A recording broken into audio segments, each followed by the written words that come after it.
सत श्री अकाल। उम्मीद करता हूँ फिट होंगे, बेहतरीन होंगे, अपनी लाइफ अच्छे से एंजॉय कर रहे होंगे हम तीनों की तरह। आज एक और वीडियो और उसका टाइटल है जी पीएम मोदी इन फ्रांस, अमित riots, Sweden Quran burning, Sajid Tarar exclusive real entertainment TV. इनकी ओरिजिनल वीडियो का लाइक सभी वीडियो का लाजमी इनको भी सपोर्ट करें, हमें भी सपोर्ट करें। मेरा नाम है राणा मोहम्मद अली, मेरे साथ हैं Nadeem Iqbal, Malik Shaklani Iqbal. So guys let's start.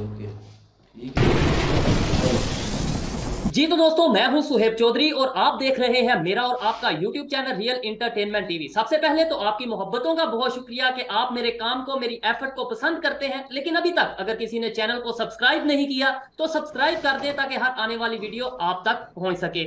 आज हमारे साथ मौजूद हैं साजिद तारड़ साहब, जो कि किसी तारुफ के मुहताज नहीं, जियो पॉलिटिक्स पे गहरी नजर रखते हैं। ना सिर्फ गहरी नजर रखते हैं बल्कि खुद यूएस बेस्ड पॉलिटिशियंस हैं। और इसके अलावा अगर बात की जाए डोनाल्ड ट्रंप, जो कि एक्स प्रेसिडेंट रहे हैं यूएस के, उनके साथ काफी ताल्लुकात हैं। पाकिस्तान के बड़े बड़े पॉलिटिशियंस इनसे मशवरा लेते नजर आते हैं, लेकिन उस मशवरे पे इंप्लीमेंट करते हैं या नहीं, ये भी इनसे बात करेंगे। अस्सलाम वालेकुम सर। वालेकुम सलाम। Thank you sir for having me your show. Sir आपका बहुत शुक्रिया कि आपने टाइम निकाला। तो सर सबसे पहले तो आपको मैं बताता चलूं कि हमने ये जो सेशन स्टार्ट किया है, जो भी इस प्रोग्राम में हमारे चैनल पे गेस्ट आता है, हम उनसे पहला सवाल ये करते हैं कि उसके लिए, उनके लिए नेशन फर्स्ट है या रिलीजन फर्स्ट है। आप क्या कहना चाहेंगे? मैं अगर जाती तौर पे पूछे तो मैं अपनी नेशन को भी काफी इंपॉर्टेंस देता हूँ, क्योंकि मैं जाती तौर पे अगर देखा जाए, I'm an American, Pakistani American. America has done so much to me and I ओwe many things to America. सो आप सोच नहीं सकते, सारा दिन मैं जब भी घर से निकलता हूँ, I always have an American flag pin on my shoulder with pride and I carry that. और मेरी सारी फीलिंग्स, मैं हमेशा ये कहता हूँ कि पाकिस्तान इज माई मदरलैंड। मैं पैदा हुआ, मेरी मेरी मादरे मिल्लत है वो, लेकिन America is my homeland and home वहाँ होता है वेयर यू फील कंफर्टेबल। सो मेरी जिम्मेदारियां दोनों ममालिक के साथ हैं। मेरी गुड विशेस फॉर पाकिस्तान, दुआएं उनके लिए हैं हमेशा, लेकिन मेरी जान हाजिर है अमेरिका के लिए। Definitely I love this country more than my life. जबरदस्त है, जबरदस्त। ठीक है, ये आपकी ओपिनियन थी। सर पहला सवाल ये रहेगा, सवाल नहीं, आपसे जस्ट सीखना है, समझना है जो जियो पॉलिटिक्स चल रही है, खासतौर पे इंडिया पाकिस्तान को लेके। अभी एससीओ की मीटिंग हुई, इसमें क्रॉस बॉर्डर का टेररिज्म का जिक्र हुआ। उससे पहले यूएस में प्राइम मिनिस्टर मोदी, जो कि इंडिया के प्राइम मिनिस्टर हैं, उनका विजिट हुआ। वहां पे भी ज्वाइंट स्टेटमेंट दी गई क्रॉस बॉर्डर टेररिज्म को लेकर पाकिस्तान के हवाले से। सर ये हमारे सर से टैग क्यों नहीं उतर रहा क्रॉस बॉर्डर टेररिज्म का? क्या हम अभी इन्वॉल्व हैं या हम कभी इन्वॉल्व रहे थे बट अभी टैग हमारे साथ बिल्कुल पक्का लग चुका है? देखिए, इसके दो चार, इसका एक तो माजी है जो बड़ा भयानक माजी है, जो मैं समझता हूं कि जो कॉन्सेप्ट दिया अच्छे तालिबान का, बुरे तालिबान का, जो कि मेरे ख्याल में नहीं करना चाहिए था। फिर उसके बाद ये हुआ कि अब बार बार अपनी चीजों को मजहब के साथ अटैच करते हैं। आपने नई जनरेशन को ज़हनी तौर पर आपने ऑलमोस्ट बैंकरप्ट कर दिया उनको। खान साहब की फिर दो चीजें ब्लंडर खान साहब ने किए। एक तो उसामा बिन लादेन को उन्होंने शहीद कहा, फिर उसके बाद उन्होंने असेंबली के अंदर खड़े होकर कह दिया कि जो अफगानिस्तान तालिबान ने जो है वो शैकल्स अमेरिका की गुलामी से जान छुड़ा ली।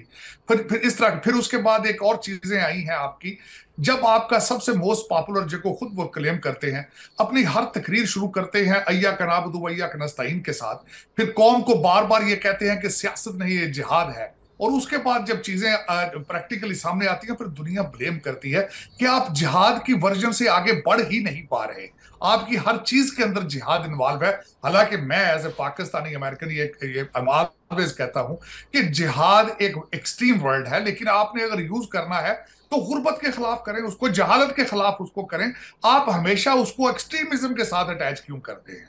आप उसको हमेशा वायलेंस के साथ अटैच क्यों करते हैं? तो ये हमारी अपनी गलतियां हैं। ये दुनिया आपको ब्लेम नहीं कर सकती। आपने दुनिया को सही बावर ही नहीं कराया कि we are not involve in terrorism anymore. सारे सबूत दुनिया के सामने रखें और आपके पास एक प्लेटफॉर्म है, उस प्लेटफॉर्म के ऊपर जाके खड़े होकर बताएं कि वी कंडेम दिस। इसकी एक तो मुजम्मत करें, फिर दुनिया को एविडेंस दें कि we are not behind it. लेकिन आपने आज तक उस तरह की कोई अपॉर्चुनिटी अवेल नहीं की। और हमेशा, और दूसरा सबसे बड़ी बात यह है कि दो मेरे ख्याल में एक स्ट्रेस फैक्टर है।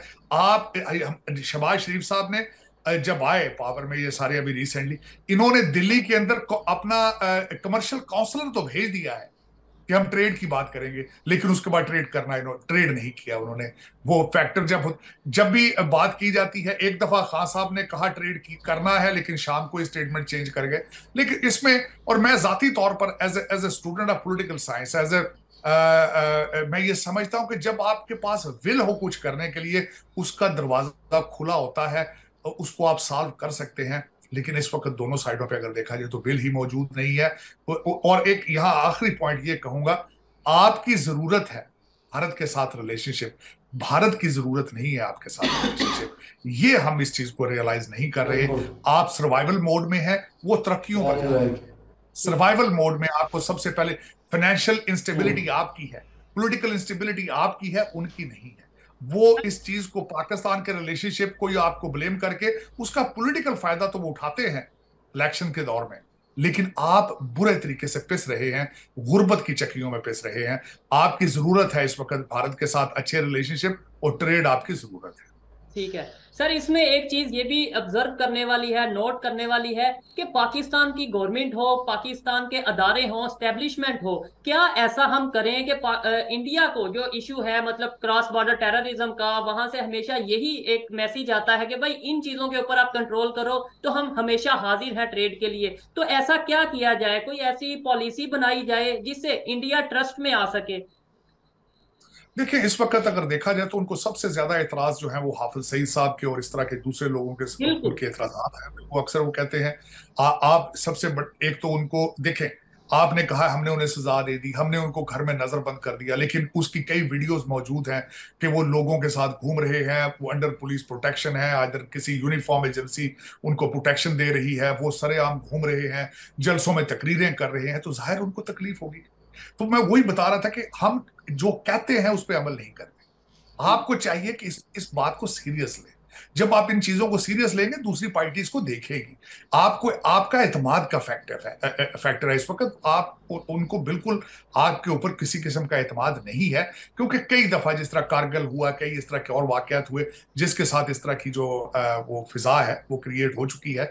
लेकिन मेरे ख्याल में सबसे पहले तो आपको विल शो करनी होगी, आपको अपना सीरियसनेस शो करना होगा, और उसके लिए किया जा सकता है। डिप्लोमेटिक नॉर्म्स होते हैं, डिप्लोमेटिक तरीकाकार होते हैं। आप हर चीज को, अभी तक मेरे ख्याल में जाती तौर पे पूछें तो अभी तक we are not serious about it, but we have to become serious. अभी तक तो हम पाकिस्तान की ना सियासत, ना जमहूरियत और ना ही मुआशरत के बारे में सीरियस हैं, लेकिन जब हम चीजों को सीरियस लेना शुरू करेंगे तो नजर आना शुरू हो जाएगा, दुनिया हमारी तरफ खुद ही चल के आ जाएगी। लेकिन we have to become serious. मैं जिस तरह हमेशा कहता हूं, पाकिस्तान को बचाने के लिए पाकिस्तानी होना जरूरी है। इस वक्त आपको जो रूल कर रहे हैं लोग, वो सारे फॉरेन एजुकेटेड हैं, फॉरेन सिटीजन हैं, और ब्रिटिश एजेंट्स जो थे, जो यहाँ पे 1947 से पहले जो ब्रिटिश एजेंट जो सर्व करते थे अंग्रेजों को, उनके पोते दोते जो है इस वक्त पाकिस्तान को लूट रहे हैं, खा रहे हैं। जब तक आप उनसे जान नहीं छुड़ाएंगे, आप कोई भी चीज सीरियस नहीं होगी। आप देखें, एक ऐसा तबका है चौधरी साहब इस वक्त जो एचईसन से पढ़ता है, फिर बाहर से पढ़ के आता है, मनी लॉन्ड्रिंग के तरीके सीख कर आता है और लूटता है पाकिस्तान को, खून चूसता है गरीबों का। मैं सारा दिन पाकिस्तान के खून की खुशबू वाशिंगटन डीसी, टोरंटो में, लंदन में जाकर से देखता हूँ, खून के आंसू रोता हूँ, क्योंकि नजर आ रहा होता है कि किस तरीके से, किस किस्म की वो गाड़ियां चलाते हैं, किस किस्म के वो घरों में रहते हैं, किस तरह के उनके लल्ले तरले हैं, उनकी जाबें क्या हैं, उनकी हैसियत क्या है। लेकिन अफसोस के साथ 76 साल हो चुके हैं। मेरे ख्याल में अब पाकिस्तानियों को सोचना चाहिए, अपना कोई लोकल लीडर ढूंढें। अच्छा सर, अगर इंटरनेशनल पॉलिटिक्स की बात की जाए, जो इस टाइम फ्रांस की कंडीशन है, क्या कहना चाहेंगे? फ्रांस में जो इस टाइम माहौल बना हुआ है, हम तो उसकी एग्जांपल्स देते नजर आते थे, हमारे पॉलिटिशियंस फ्रांस की एग्जांपल देते नजर आते थे, या इस तरह के कंट्रीज की, कि भाई वहां देखें किस तरीके से लॉ को इम्प्लीमेंट किया जाता है। लेकिन आज जो वहां पे कंडीशन है, क्या कहना चाहेंगे इसके ऊपर? तो साहब, मेरी नजर में human instinct is the same. दुनिया में आज भी अगर देखा जाए तो जंगल लॉ मौजूद है। ताकतवर जो है वो कमजोर को ऑप्रेस कर रहा है। ये तो एक यूनिवर्सल प्रिंसिपल जहां भी होगा, ये इसी तरह होगा। जहां मेजॉरिटी होगी वो माइनॉरिटी को ऑप्रेस करेगी, सुप्रेस करेगी।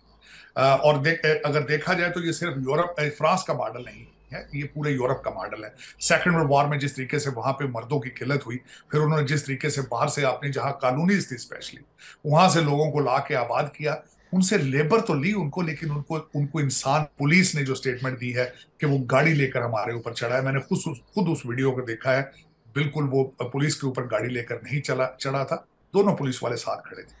लेकिन आज पूरा फ्रांस भी चल रहा है। और एक एक एक चोर साहब, ये भी मैं चीज बताना चाहता हूँ, ये जो सारे हंगामे, ये सारी जो एक पूरी हंडिया फटती है, तो वो एक दिन में नहीं फटती, उसके पीछे कई अवामल मौजूद होते हैं। ऐसा वाकया ये फ्रांस के अंदर पहली दफा नहीं हुआ, पहले भी कई दफा हो चुका है। और दूसरा, मैं यहाँ पे ये भी बताना चाहूंगा कि फ्रांस की पुलिस ब्रुटैलिटी के लिए पूरी दुनिया में पहले भी मशहूर है। यहाँ पे ये भी बताना चाहूंगा कि फ्रांस एक पुलिस स्टेट है।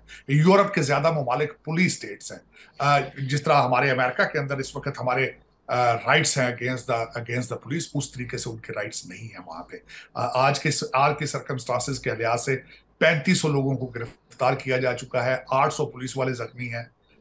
इस वक्त 1100 बिल्डिंग्स को डैमेज किया जा चुका है। 269 पुलिस स्टेशन जो हैं उनके ऊपर हमले हो चुके हैं। और और दूसरा, मैं जो आज इसके बारे में खुद अपने आप को एजुकेट कर रहा था, तो जो अफ्रीकन अमेरिकन और अरबी जो गाड़ियां चला रहे होते हैं, उनके 20% ज्यादा चांसेस हैं कि पुलिस उनको रोक के उनसे सवाल करे। तो they need to work on it. और देखा जाए, अगर ये पहला स्टेप नहीं, मैं थोड़ा सा एक स्टेप पीछे जाना चाहूंगा।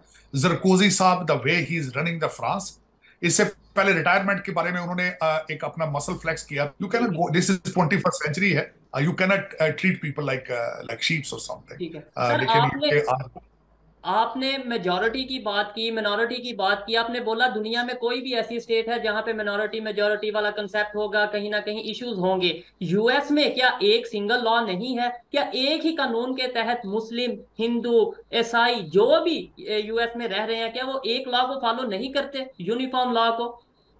नहीं, यूनिफॉर्म लॉ को फॉलो करते हैं, लेकिन लॉ, मैं एक सबसे बड़ी आपको बात बताना चाहूंगा कि जो आप देखते हैं, जो स्टैचू है उसका, जस्टिस का, उसकी आंखों में पट्टी होती है। मैं खुद एक बहसीत वकील आपको बताना चाहता हूँ कि लॉ को, मैं एक छोटी सी मिसाल आपको देना चाहता हूँ। मैं जब लॉ स्कूल में यहाँ पे पढ़ रहा था, तो हमारी एक्सरसाइजेस होती थी, एक केस स्टडी दी जाती थी और उसके 3 जवाब मांगे जाते थे, जो कि तीनों के तीनों जवाब ठीक होते हैं। एक उसका एज ए डिफेंस अटर्नी उसका जवाब देना होता है, वो भी ठीक होता है। एक एज अ प्रोसिक्यूटर देना होता है, वो भी जवाब ठीक होता है। तीसरा एज अ जज उसका जवाब देना होता है सेम केस, और वो जवाब भी ठीक होता है। तो मैं बताना ये चाहता हूं कि लॉ की इंटरप्रिटेशन में फर्क होता है। अब मैं एक छोटी सी बात बताना, लास्ट इस पे पॉइंट ऐड करना चाहूंगा। ज्यूरी के सामने आपका केस जाता है, अगर ज्यूरी रेप है किसी खातून का, और ज्यूरी के अंदर ज्यादा खवातीन है, तो अल्टीमेटली उनकी सिंपथी जो होगी वो खातून के साथ होगी। अगर किसी अफ्रीकन अमेरिकन, किसी काले का केस है, ज्यूरी के अंदर ज्यादा काले हैं, तो जाहिर उसकी तरफ वो लीन करेंगे ज्यादातर। अगर मैं आज आपको एक और बात बताना चाहता हूँ, जब मैं यहाँ पे लॉ कर रहा था, हमें कानून लॉ स्कूल में ये बताया जाता था कि कोर्ट और jury always stand with the weak person. एक बंदा, आप अगर आज केस करना चाहें, आप एप्पल के ऊपर केस करें, तो ज्यूरी आपका साथ देगी, एप्पल का साथ नहीं देगी। आज आप टोयोटा गाड़ियों के ऊपर आप केस करें, तो ज्यूरी और जज जो है वो आपकी तरफ ज्यादा सिंपथाइजर होगा वर्सेस उस कंपनी के।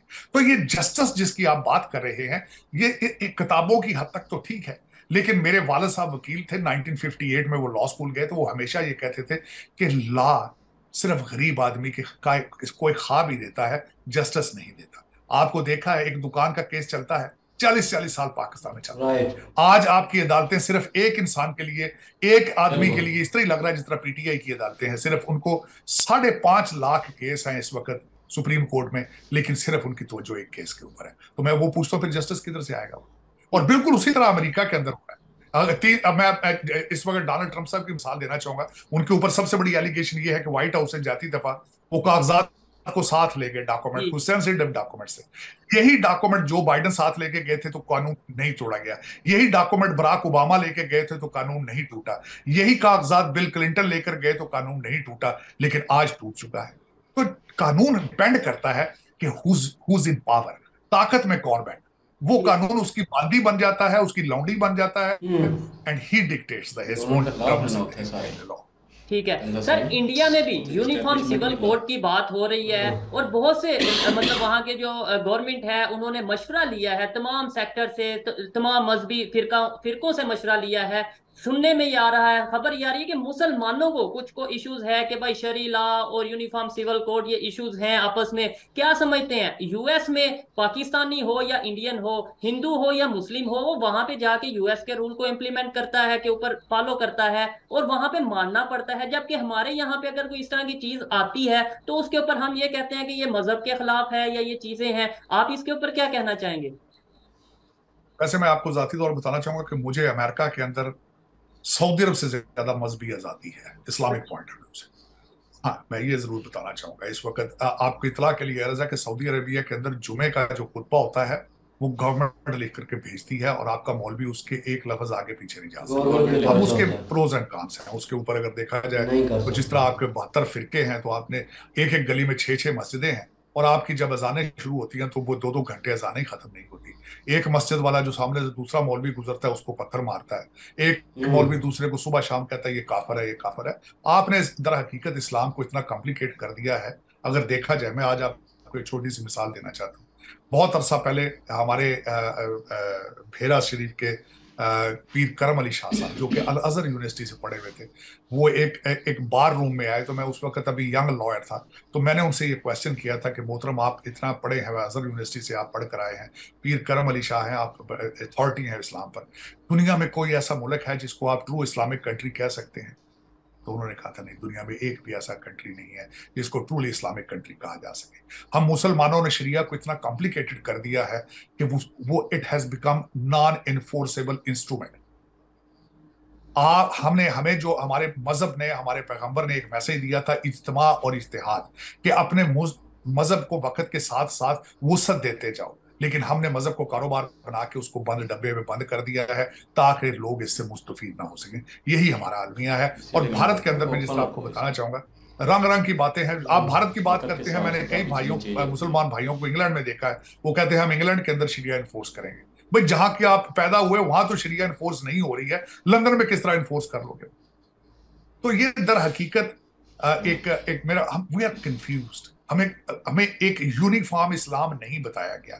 मुझसे आज अगर जाती तौर पे पूछे कि आप किस किस्म के मुसलमान हो, तो मैं ये सिर्फ एक यही जवाब देता हूं कि मैं सिर्फ मुसलमान हूं, एक किताब एक रसूल के ऊपर मेरा यकीन है। मैं किसी को ये नहीं कहता कि मैं सुन्नी हूं, वाबी हूं, मैं देवबंदी हूं, मैं अहले हदीस हूं, मैं फलां हूं, मैं शिया हूं, मैं ये हम लोग, यही प्रॉब्लम है हमारे साथ, यही प्रॉब्लम कि हम लोगों ने इस्लाम को सही समझने की कोशिश नहीं की। सबसे पहले हमारी इस्लाम से ज्यादा दूरी इसलिए है कि हमें अरबी जबान नहीं आती पाकिस्तान के अंदर। दूसरा, मैं बल्कि पंजाब यूनिवर्सिटी के अंदर स्टूडेंट था 24 साल, तो मैंने एक दफा सर्वे किया था, पोस्ट ग्रेजुएट लेवल के 95% स्टूडेंट्स को नमाज तर्जमे के साथ नहीं आती। तो नीचे लोगों की हालत क्या होगी? आपके घर के अंदर जो आंखों से बिल्कुल नाबीना होता है उसको हाफिज साहब बनाकर इमाम मस्जिद बना दिया जाता है। तो फिर वो कौम की तरबियत क्या करेगा? कहते हो ये जो जी मैट्रिक कर लेगा तो फौज टूट जाएगा, अन्ना इन वापस बना के मस्जिद छाड़े। फिर उसके बाद आप रिजल्ट देख रहे हैं, आप 25 करोड़ लोग हैं, वो देखे ना इमरान खान साहब जो हैं, आपने उनको जिंदा पीर मान लिया है, सारी दुनिया उनको मुर्शद मुर्शद कह रही है, खातून उनकी काले बकरे दे रही है, कभी 19 किलो मिर्चें जला रही है, लोग बच्चे जो हैं उनके घरों के पेट को जाके चूमते हैं, कहते हैं ये जिंदा पीर। तो फिर ये रिजल्ट निकलता है जब आपकी इस्लाम की तरबियत ठीक ना हो। ठीक है सर, अभी कुछ दिन पहले मतलब आपसे बात नहीं हो पाई थी, आप मसरूफ थे, आपकी मसरूफियत की वजह से हम आपका टाइम नहीं ले सके। लेकिन कुछ दिन पहले जो पीएम मोदी का यूएस में विजिट था, वहां पे इंडियंस थे, जो यूएस में इंडियंस थे, उनकी क्या फीलिंग थी, और पाकिस्तानी इस विजिट को यूएस में जो मौजूद थे, जैसे आप हैं, आप जैसे बहुत से पाकिस्तानी हैं, वो क्या फील कर रहे थे? और सेकेंडली, जितनी तेजी से यूएस का झुकाव इंडिया की तरफ हमें देखने को मिल रहा है, वो अमेजोन हो या एलन मस्क की कोई कंपनी हो या जिस तरीके से बड़ी बड़ी कंपनीज हैं वो वहां पे जाके इन्वेस्टमेंट करने जा रही हैं, क्या कहना चाहेंगे आप इसके ऊपर? देखिए, इस वक्त इंडिया की तरक्की जो है वो बिल्कुल उसको कोई किसी तरीके से भी रोका नहीं जा सकता। दो चीजों को उन्होंने भरपूर फायदा उठाया। एक तो उन्होंने अपनी दुश्मनी चाइना के साथ अमेरिका को बेची और अमेरिका ने खरीदी। आपने भी बेचने की कोशिश की, आपने अपनी इंडिया की दुश्मनी जो है चाइना को बेचने की कोशिश की, वो भी बिक रही है, आपकी भी बिक रही है, लेकिन उन्होंने चाइना की दुश्मनी को अमेरिका के सामने बेचा है और बिकी। और दूसरी उसमें बात यह है कि उनके पास इंटेलेक्ट मौजूद है, उनके पास इंडियन इंस्टीट्यूट ऑफ टेक्नोलॉजी मौजूद है, उनके पास अजय बंगा मौजूद है, उनके पास कैमला हैरिस मौजूद है, उनके पास निक्की हेली मौजूद है, उनके पास विवेक रामा स्वामी मौजूद है, उनके पास यहाँ 5 कांग्रेसमैन मौजूद हैं। हमारे पास क्या है? हमारे पास आज भी भुट्टो जिंदा है, हमारे पास आज भी देख लें आप हमारे जो हालात है, IMF के घुटनों पर पड़े हैं, नाक रगड़ रहे हैं आप, और उसके अंदर भी इंडिया का इन्फ्लुएंस है। आपको इंडिया IMF का पैकेज जो जलीलो ख्वार करके देना सारी इंडिया की मर्जी से हो रहा है। अब मैं ये छोटी सी बात बताना चाहूंगा आपको कि मूविंग फॉरवर्ड भारत का जो इन्फ्लुएंस अमेरिका के अंदर है वो इस तरीके से कि वही इंडियन इंस्टीट्यूट ऑफ टेक्नोलॉजी से लोग जो पढ़ के यहाँ आए थे वो यहाँ पे अमेरिकन कंपनियों के CEO बन चुके हैं। और इस वक्त जो चाइना है, चाइना अमेरिका का जो ख्वाब है कि चाइना से की उस पे डिपेंडेंसी को खत्म किया जाए, तो वो सारा कारोबार चाइना से उठा के वो इंडिया लेके जा रहे हैं, क्योंकि यहाँ उन कंपनियों के CEOs भी हैं, तो उनकी तरक्की को नहीं रोका जा सकता। मोदी जी का ट्रिप था, रैकेट ट्रिप था। मैं बताने की कोशिश करता हूं वो कैसे। मोदी जी के अलावा सिर्फ आज तक विंस्टन चर्चिल और इजराइल के प्राइम मिनिस्टर ने कांग्रेस से 2 दफा स्पीच की। So he had made the history here, number 1। दूसरा, उसकी सबसे बड़ी बात यह है कि वो शोकेस करके गए हैं। उन्होंने एक लफ्ज इस्तेमाल किया था, वो will build a tunnel of intellect. उन्होंने कहा आपके पास टेक्नोलॉजी है, हमारे पास यूथ है, हम उनको दोनों को इकट्ठा करेंगे। अब आप उसका जवाब दे लेंगे उसको, आप क्या कर रहे हैं? सर आप पकौड़े तल रहे हैं। हमें भी यहाँ पे यही कहा जाता है, पाकिस्तान में यही मैसेज दिया जाता है कि पाकिस्तान में यूथ है, बड़ा टैलेंट है, 53% 56% नहीं यूथ नहीं, चॉइस नहीं। आपका यूथ जो है 300 बंदा किश्ती में मर गया यूथ हो जाकर ग्रीस के पास। आपका यूथ डूब के मर रहा है, पैदल भाग रहा है यहां से। आप जिन लोगों की बात करते हैं, जो लोग आपको रूल कर रहे हैं, उनके बच्चे वाकई बाहर पढ़ रहे हैं और जो वो वाकई दूसरों को पढ़ने नहीं देना चाहते। मैं जख्मी हूं क्योंकि उनमें से कई लोग मेरे मंडी बहाउद्दीन से थे। मैं जख्मी हूं कि उनमें 300 बंदों में से गुजरांवाले और सियालकोट के लोग थे। मुझे लगता है मैं खुद उस किश्ती में मौजूद था। ऐसे ही है। वो मोदी साहब टनल बनाएंगे, आप किश्तियों में डूबते मरते रहेंगे। ये पहली ना किश्ती डूबी है ना आखिरी है, क्योंकि अभी तक किसी फर्दे वाहिद ने पाकिस्तान की तरक्की का मंसूबा अभी तक नहीं बनाया। किसी फर्दे वाहिद ने अभी तक नहीं, किसी फर्दे वाहिद ने डिजिटल पाकिस्तान का नाम नहीं लिया अभी तक। अभी तक आपने सिर्फ IMF के कर्जे, UAE से लोन, सऊदी अरेबिया से इमदाद, चाइना से लोन लेने की बातें की हैं। किसी ने ये बात नहीं की कि हम अपना एक्सपोर्ट बढ़ाएंगे। किसी ने ये नहीं कहा कि हम यहां फैक्ट्रियां लगाएंगे। किसी ने अभी तक ये नहीं कहा कि हम ज़राअत को अपलिफ्ट करेंगे। किसी ने कहा है तो मुझे बताएं, मैं गाइड करें मुझे प्लीज। ऐसे ही है सर। लेकिन अब आपने सऊदीया की बात की, अभी सऊदीया ने भी कुछ दिन पहले पाकिस्तान को वार्न कर दिया कि पाकिस्तान पे की तरफ जो पैसे हैं वो वापस दिए जाएं, अदरवाइज पाकिस्तान की फ्लाइट सऊदीया में नहीं उतर सकती। ये ऐसी खबर आई है। मतलब हमारे करीबी दोस्त, हमारे इस्लामी ब्रादर दोस्त हमारे साथ अगर इस तरीके से करेंगे तो फिर हम तो ना यहाँ के रहे ना वहां के। आप पहले भी ना इधर के हैं ना उधर के। आप 76 साल से ऐसे ही जलीलो ख्वार ही हो रहे हैं। लेकिन मैं इसलिए कह रहा था, सऊदी अरेबिया की बात कर रहा था कि इस वक्त नवाज शरीफ साहब जो है वो UAE से बार बार कभी सऊदी अरेबिया जाते हैं, कभी UAE आते हैं, तो वो चीजों के कईयों के सौदे करके अपनी डीलें बना कर आएंगे। मैं आपकी इतला क्लियर करना चाहता हूं कि UAE आपके एयरपोर्टों को खरीदने के लिए बिल्कुल तैयार बैठा है। स्टील, आपकी स्टील मिल के अंदर रशिया इंटरेस्टेड है, वो लेना चाहता है उसको। आपकी अभी हर एक चीज बिकेगी। लेकिन अब सोचना यह है कि उनके पैसे पाकिस्तान में रुकेंगे या चंद घंटों में लंदन पहुंच जाएंगे। ये लम्हा फिक्रिया है, क्योंकि पाकिस्तान के अंदर डॉलर लाना कोई बड़ी बात नहीं है। 76 साल से डॉलरों की बारिश हो रही है, लेकिन डॉलर रुक नहीं रहे वहां।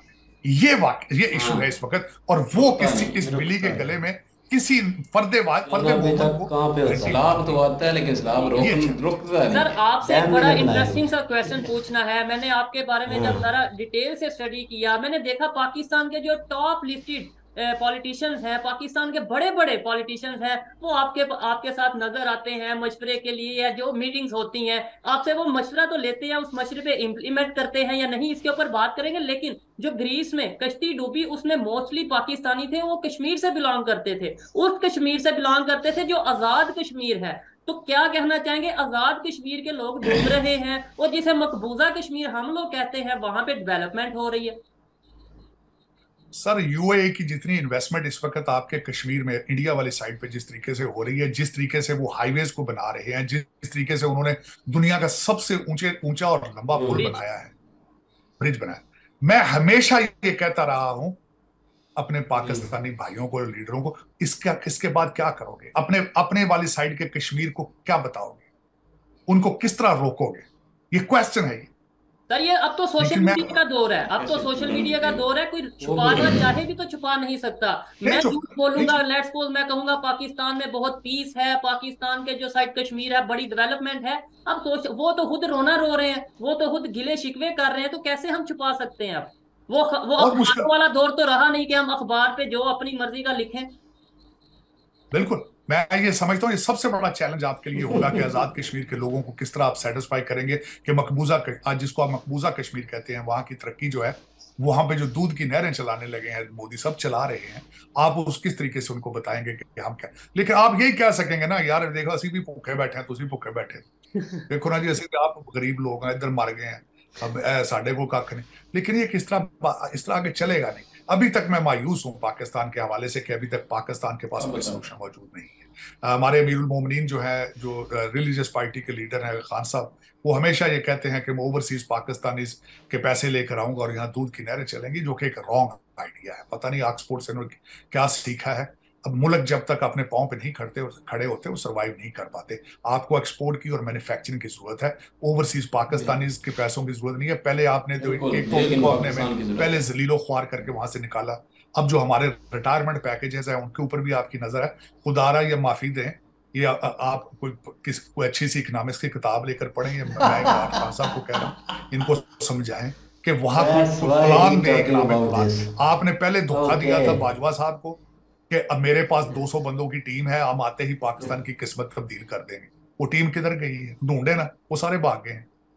इस वक्त आपके पास मेरा मसला कुछ भी नहीं पीछे बचा। तो मेरा ख्याल में खान साहब को चाहिए कि अकेले बैठे, आजकल तन्हाई का टाइम है, उनके पास बहुत टाइम है, तो कोई अच्छी सी इकोनॉमिक्स की किताब करें और पाकिस्तानियों को अच्छा सा ख्वाब बेचने की कोशिश करें। लोग अब सिक है ओवरसीज पाकिस्तानी, जो जिस तरह आपकी ख्वाहिश है ना कि यहाँ पे 1800 2000 जो आपके डॉक्टर जो जानने वाले हैं, उन्होंने शौकत खानम के लिए तो आपको चंदा दिया था। पाकिस्तान उनके पैसों से खान साहब नहीं चल सकता, खुदारा माफी दे हमें, हम बड़ी मुश्किल से, यहाँ भी बड़ी महंगाई है।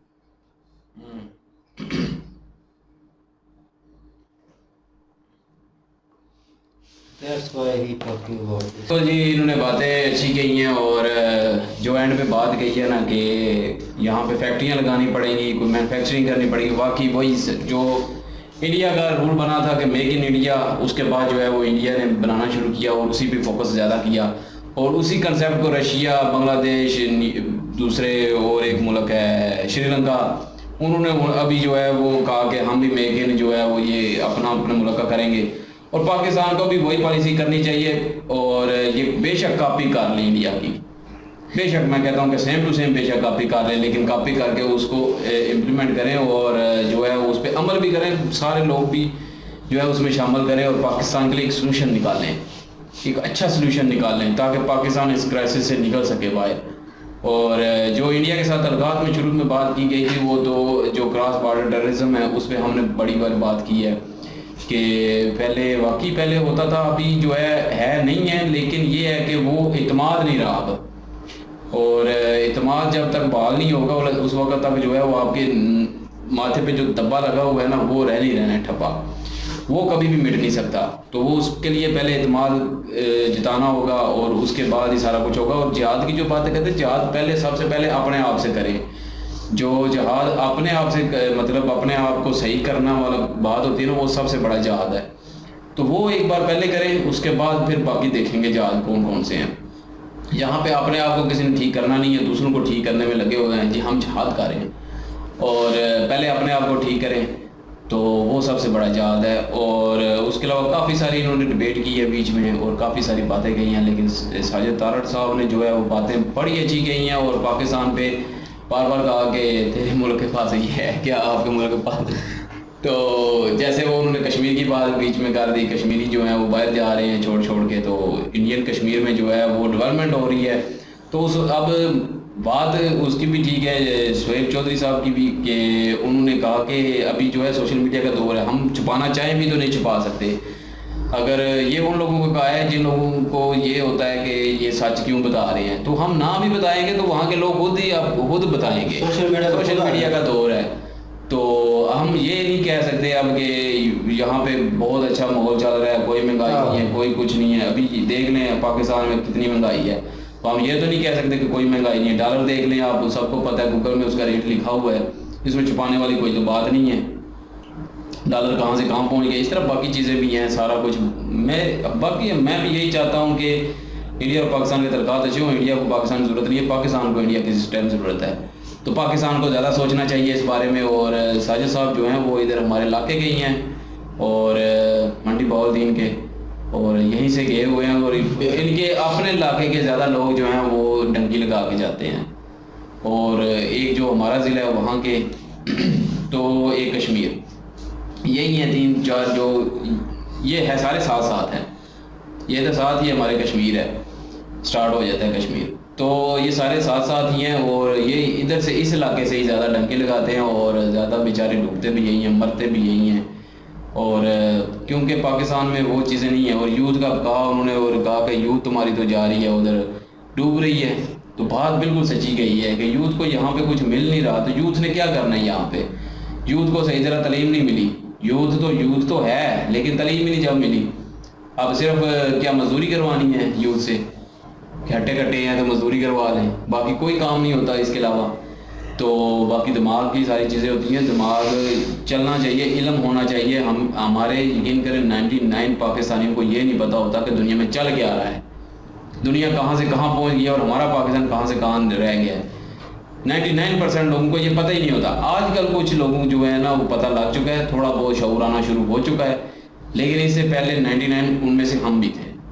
यकीन करें हम भी उन्हीं में शामिल थे। हमें भी नहीं था पता कि दुनिया में चल क्या रहा है, दुनिया में क्या हो रहा है, इंडिया इतनी तरक्की कर रहा है और ये सारे ड्रामे के पीछे पाकिस्तानी भी हैं। तो ये समझ नहीं आ रही थी, पहले हम मानते नहीं थे। तो अभी जो है वो थोड़ा बहुत शऊर आना शुरू हो चुका है। और जो बातें इन्होंने कही हैं, यकीन करें सारी बहुत इन्होंने अच्छी बातें कही हैं साजिद तारड़ साहब ने। और उन्होंने क्वेश्चन भी सुहेब चौधरी साहब ने बहुत अच्छे पूछे हैं इनसे, और अच्छी गुफ्तगू रही इनकी और मज़ा भी आया डिबेट सुन के। और क्योंकि हम फिर वही बातें दोहराएंगे तो जो उन्होंने कहा वही एग्री करते हैं, तो वीडियो और ज़्यादा लंबी हो जाएगी। बाकी मज़ा आया वीडियो देख के, सच्ची बातें थी। जी बिल्कुल। ये साजिद साहब जो है ना, ये मैं इनका जो किरदार अभी देख रहा हूँ, कुछ वीडियो मैंने देखी है इधर ही। इनका किरदार ऐसा है कि देखो अमेरिका की बात की है, और भी कंट्रियों की बात की, इंडिया की बात की, पाकिस्तान की बात की, सऊदी अरब की बात की, तो देखो किसी भी कंट्री के उन्होंने तजलील करके या बुरे लफ्ज़ों से उसका यूज़ करके नाम उन्होंने बात नहीं की। ये होती है बड़े लोगों की बात। इस आदमी को मैं सुन रहा हूँ कुछ अरसे से अभी, तो यकीन करें इनकी वीडियो में नॉलेज होती है, पता चलता है कुछ पूरी दुनिया की पॉलिटिक्स जो है ना उसको ये अपने जहन में रख के ऐसी बात करते हैं कि आने वाला वक्त भी कभी उस मुल्क से ये जाएं तो इनको प्रॉब्लम नहीं होगी। ये इतने मतलब ज़बरदस्त माइंडेड लोग हैं, मैं इनको देख रहा हूँ। तो इनकी मतलब लैंग्वेज भी ज़बरदस्त है और फिर नॉलेज भी इतनी ज़बरदस्त है कि हर चीज़ को मतलब उन्होंने अपने माइंड में ऐसा रखा हुआ है कि वो उसके ऊपर कभी भी डिबेट करना चाहते हैं। तो अच्छा देखो अभी सवाल इनके पता तो नहीं था पहले, हो सकता है बताए नहीं हो, तो अगर बताए भी थे फिर भी ज़बरदस्त जवाब इन्होंने दिए हैं। कोई बात नहीं ऐसी जिससे डिसएग्री किया जाए। और पाकिस्तान के बारे में तो ये बहुत ज़बरदस्त नॉलेज रखते हैं। हमारी जो कमियां हैं ना पाकिस्तान की, उनको यकीन करो बिल्कुल एक्सपोज इन्होंने ज़बरदस्त किया है। इस पर बिल्कुल नहीं कहा जा सकता इनकी किसी बात को भी इन्होंने गलत ऐसा नहीं पॉइंट। देखो इमरान खान की गलती है तो उनको बोल रहे हैं, नवाज शरीफ किसी भी गलती है तो उनको भी खुले लफ्ज़ों से बोलते हैं कि इनकी गलतियाँ हैं। तो बड़ी बात है इस आदमी की। इस आदमी को चाहिए कि अपना किरदार और थोड़ा इस्तेमाल करते हुए पाकिस्तान इंडिया के रिलेशन में भी करे, और भी अमेरिका में पाकिस्तान को जो भी लोन लेना पड़ता है इनमें भी इन लोगों को आगे आना चाहिए कि हमारा मुल्क तरक्की तब भी करेगा जब हमारे जो ये पाकिस्तान की सियासत के वाले बंदे हैं ना इनको अगर अकल आ जाएगी। मैं जब ये चेंज हुई थी इमरान खान की हुकूमत तो मुझे लगा था कि सारी पार्टियां मिल के आ रही हैं तो यकीनन इस बार कुछ चेंजिंग होगी।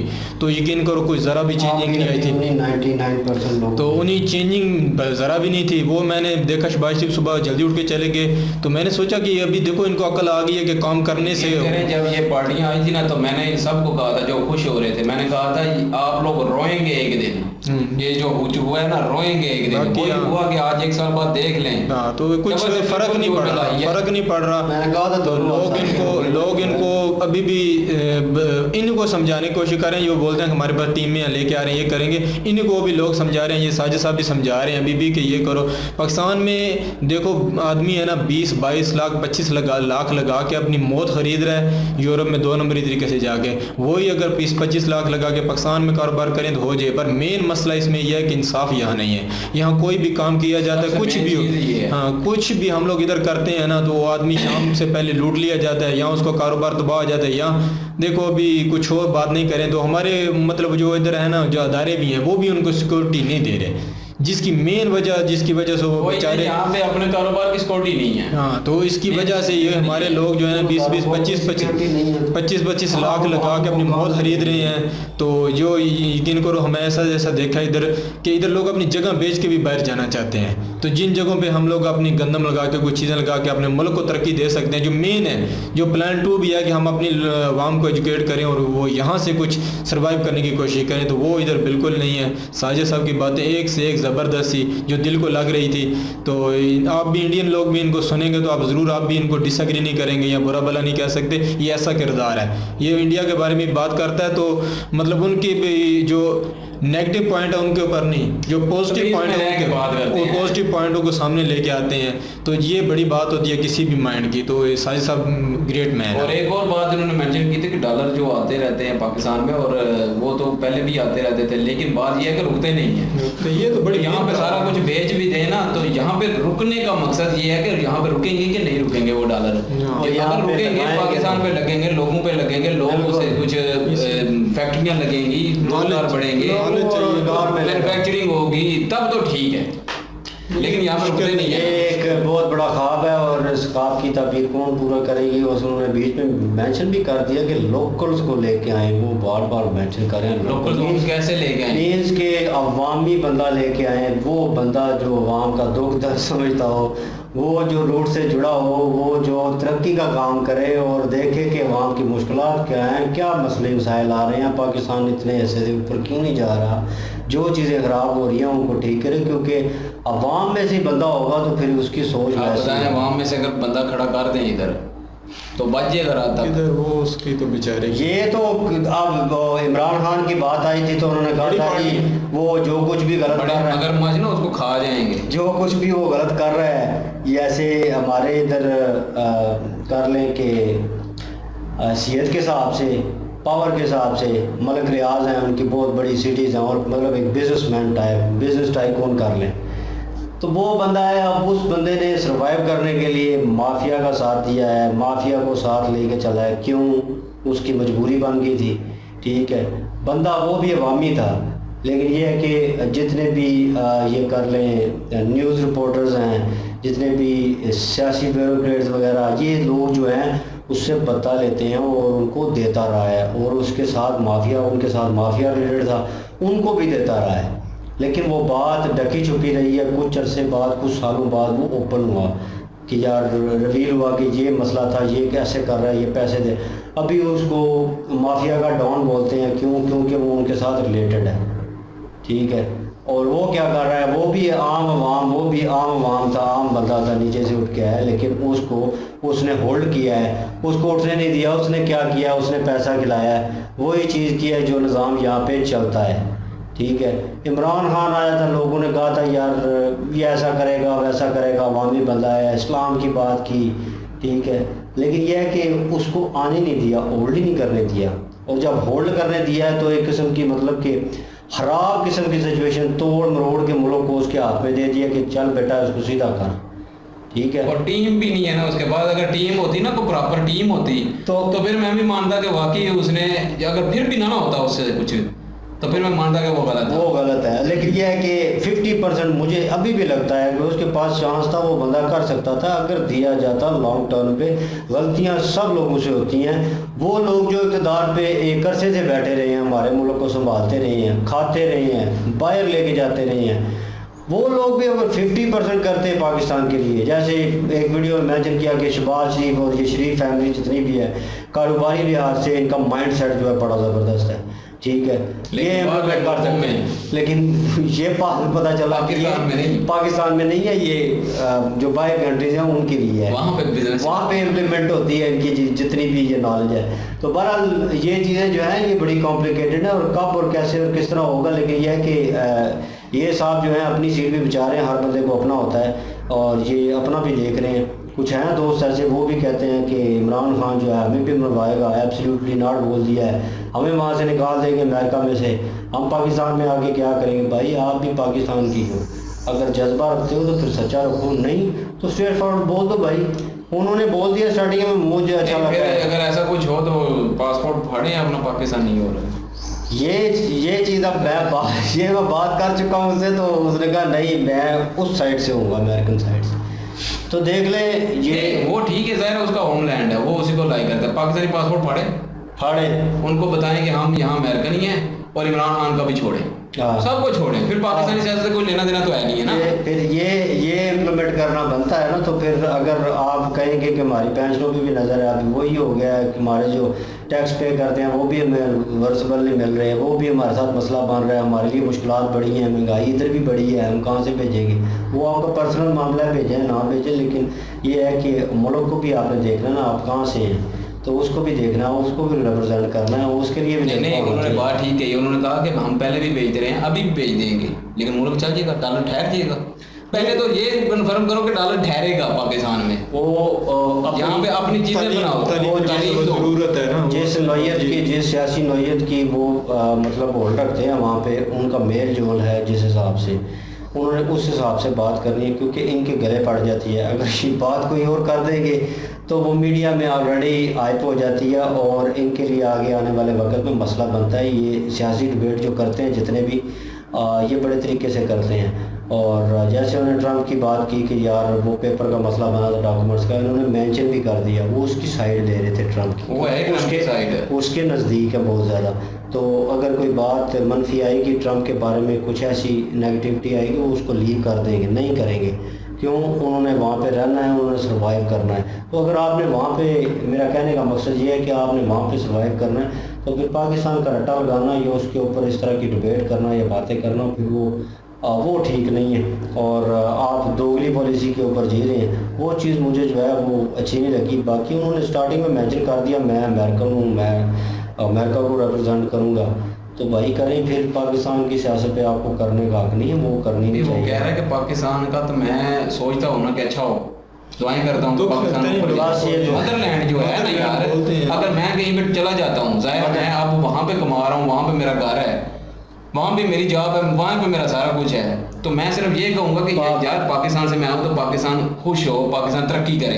तो अगर क्योंकि नेशनलिटी आपकी तो पाकिस्तानी है ना, उसी मुल्क के साथ आपकी लड़ाई छिड़ जाती है पाकिस्तान की, तो किसकी साइड लेंगे? फिर जाहिर है जहाँ पे वो आप लोगों ने खाया हुआ है, जहाँ पे रह रहे हैं, वहीं की साइड देंगे ना। नहीं, लड़ाई के अमेरिका के साथ तो नहीं बनती। नहीं, मैं वैसे बात कर रहा हूँ, अगर आप इंडिया में भी रहते हो, अगर आप इंडिया में भी रहते हो तो इंडिया का खा रहे हूँ, इंडिया में रह रही हूँ, ठीक है, तो फिर अगर लड़ाई होगी तो इंडिया को मारोगे? ये सब नहीं होता ना, ये गद्दारी होती है। वो लोग जो है ना, वो लोग फिर बीच वाला रास्ता निकालते हैं, दोनों को समझाते हैं, उधर भी समझाते हैं। अगर नहीं समझ जंग हो जाती है तो फिर वो उसका साइड देंगे जहाँ पे उनका घर है। बड़ी कॉम्प्लिकेटेड बात है और बड़ी गहरी बात है। ये दुबई सऊदीया की बात और होती है, जहाँ पे 2 साल का वीजा लगता है, बंदा गया तो वापस आ जाएगा, ठीक है, वो वहाँ पे जो है वो पाकिस्तान की साइड देंगे। जहाँ पे नेशनलिटी है 10-10 सालों से 20-20 सालों से उनकी अगली नस्ल वहाँ पे पैदा हो रही है, तो फिर वो वहाँ का साइड देंगे ना, असूल के तौर पर यही बनता है, क्योंकि मुल्क वो है उनका, ये नहीं रहा। फिर अरब ममालिक में भी लोग नेशनलिटी लेते हैं, जो नेशनलिटी लेते हैं वो अरब ममालिक के हैं, लेकिन ये है कि फैसला करना चाहिए, वहीं पे आपकी ऊपर वतनी पता चलती है कि कितनी है, क्या किस पानी में है। बहरहाल इन्होंने सवाल जवाब अच्छे किए, उनके साथ डिबेट अच्छी थी इनकी, और ये है कि उन्होंने अपने हिसाब से 90 तोले जवाब जो हैं वो दे दिए हैं, और बाकी होगा कुछ भी नहीं पाकिस्तान में इन रियलिटी, जो हकीकत है। और इसी तरह दबती आ रही है आवाम और दबेगी, और होना कुछ भी नहीं है, ये बात नहीं है, उम्मीद नहीं यार होना चाहिए। और नाउमीदी हो जाती है जब इस तरह की सिचुएशन क्रिएट हो, इस तरह का माहौल मैं नाउमीद नहीं। और जिस तरह के इंशाल्लाह वक्त बदलेगा, हुक्मरान सर पे बैठे हुए हैं, मुझे भी आता है ये तो साथ हुक्मरान जिस तरह के सर पे बैठे हुए हैं, क्या पता आज ही कुछ ना कुछ ऐसा हो जाएगा हुक्मरान को, अच्छा आई क्या पता। बस यही होगा कि भाई पैसा लेके जाएंगे और वही चेन ऑफ सर्कल चलता रहेगा। पहले सबसे पहले तो इनकी नेशनलिटी खत्म करनी चाहिए, जो ड्यूल नेशनलिटी जो है, या इनको कहना चाहिए कि पाकिस्तान रहना है या उधर रहना है तो पासपोर्ट फाड़े उधर। सियासत में नहीं, सियासत में नहीं आ सकता। वही बात कर रहा हूँ ना, सियासतदानों की बात कर रहा हूँ, जो सियासत करते हैं इधर, उनकी बात कर रहा हूँ। बहरहाल जी वीडियो अच्छी थी और इन्फॉर्मेशन वाली वीडियो थी, अच्छी डिबेट उन्होंने की है, और कुछ चीज़ें बातें कुछ पता चली हैं और कुछ जो हैं वो उनसे इतराज़ था और उसके ऊपर हमने बात की है। बहरहाल इनकी ओरिजिनल वीडियो की लिंक डिस्क्रिप्शन में मौजूद होगी, चाहे विज़िट करें, चेक करें, सपोर्ट करें प्लीज़। इनके माध्यम से हमें भी सपोर्ट कर दें। इंशाल्लाह मिलते हैं नेक्स्ट वीडियो में। अपना ख्याल रखिएगा, दुआ में याद रखिएगा। तब तक के लिए अल्लाह हाफिज़।